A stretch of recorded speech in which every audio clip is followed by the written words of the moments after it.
You know, you get to be 70, and you get a good word. It's not that great to be 70, but you get a good word. The good word is septuagenarian. The only problem is I have to tell people I've ceased to be a sexagenarian, because that's what happens to you when you get to be a septuagenarian. But this is a piece about that, and it's going to go on for a little ways. If you find yourself drifting away from it, don't worry, it'll still be going. And it'll end. It's not boundless. This piece is about being a septuagenarian, someone who has passed the age of 70.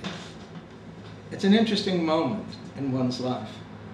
You're aware that many, many people have lived their lives and never even reached the age of 70.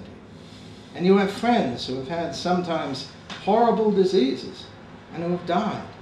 And friends who have died in a more or less usual and natural fashion in hospitals or at home. You've visited them for a last time, and you've very likely written an elegy in their memory.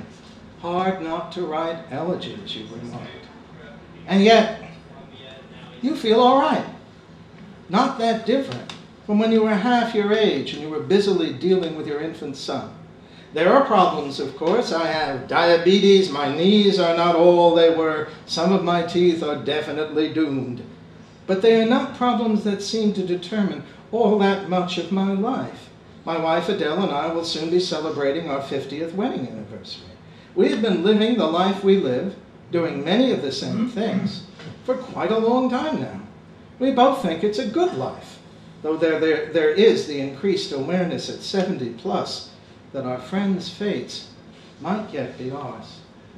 All lives are deceptions of ourselves, of others. The only joy is to break through in what may be itself a deception to an illusory sense of the real patterns. Repeat. The only joy is always and never anything other than now, this sudden, illuminating, vanishing, flourishing, empowering, fructifying moment is the only joy. The only time when we can stand clear of error. Or believe we do. And it is open to anyone. No matter what his or her circumstances. It is to experience ourselves not as suffering, complaining, miserable, happy, dissatisfied, satisfied, terrified creatures, but as in the root sense, beings. This moment is nothing less than the heart of joy. And can occur even in the acutest of suffering. All life, said the Buddha, is suffering. Except for this. Except for this. Some of you may have seen a recent article about it. It appeared in the San Francisco Chronicle and was titled A Lifetime in Poetry.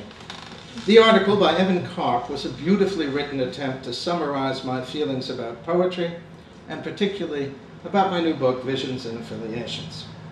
The book wasn't published by a large, busy publishing house, but by a very small press, Pantograph, run by my friend, the brilliant poet Ivan Arguez. There's no staff ready to send the book out, arrange readings, book tours, and so on. There's no publicist contacting radio stations and bookstores. Whatever public presence the book has is done entirely through me.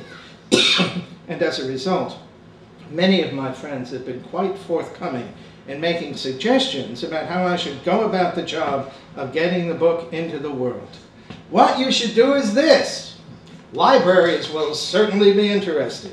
You should be making a lot of money from this book. I try to explain to them that I didn't write the book for money. It was entirely my project. Everything about the book and its appearance was determined by me. And of course, I'm very happy that people are responding to it, are excited by it. That's where my emotional connection with the book lies. At a certain level, I don't care about getting copies of the book to small press distribution so that they can supply bookstores and buyers. I don't care about contacting libraries so that they will buy it, and I especially don't care about the invoices I will have to fill out when I do that. I don't care about the mechanics of getting the book into the world or about whether it makes money. I will, of course, perform these mechanics as well as I can. I'm not that crazy. But I have an intense dislike of discussing them. One friend was concerned about whether the company that printed the book might have been cheating me in some way. He kept asking me various questions, the answers to which I mostly didn't know. Finally, I snapped at it. I realize, of course, that money is an aspect of such an enterprise, and I have made some effort to ensure that that aspect of the book is all right. But I find discussing the book's money-making or lack of it to be painful, disagreeable, depressing, contrary to the spirit in which I wrote the book. I realize that most people's immediate thought would be to protect themselves, to be certain that they weren't being cheated, weren't being played for a sucker. That's one of the bottom lines of the bourgeoisie in its encounter with the world.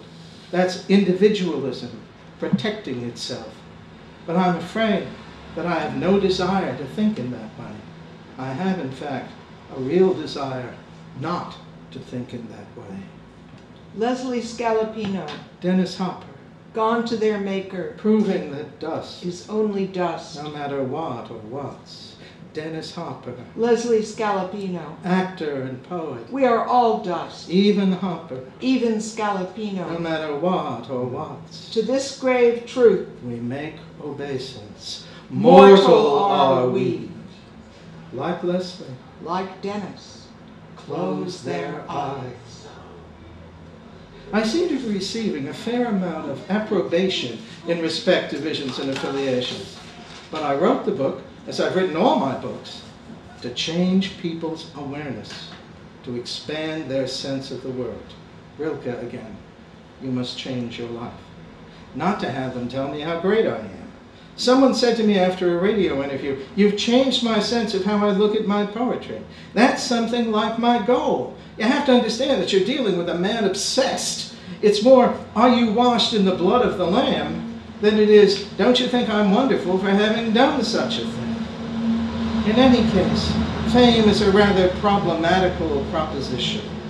It gets you certain perks: free admission to some things, access to interesting people, recognition when you walk into a room, though I'm not sure I like that very much. And all that is fine. But it also calls you to the attention of people, lots of people, who want you to do something for them. You know, you're famous, make me famous too. The funniest thing about that is that usually these people don't want to change in any way. They want to stay exactly as they are. They just want you to make them famous. Fame does mean that more people will listen to you. You'll have more of an audience. But most of these people won't learn anything from you, won't be affected by you in any way. Many of them will totally, and I do mean totally, misunderstand what you have to say. You remain more or less isolated, trying to inscribe your message in the minds of whoever comes near you. When was it decided that singing was something separate from speech? When was it decided that singing was anything other than a mode of speech? When was it decided that speech could be separated from song? So that we could speak but did not have to sing. When was it decided? When was that bad decision made? That birds sang but did not speak. That song was to speech as soul was to body. When was it decided? That the sounds we make As we walk daily in the air, were anything but song.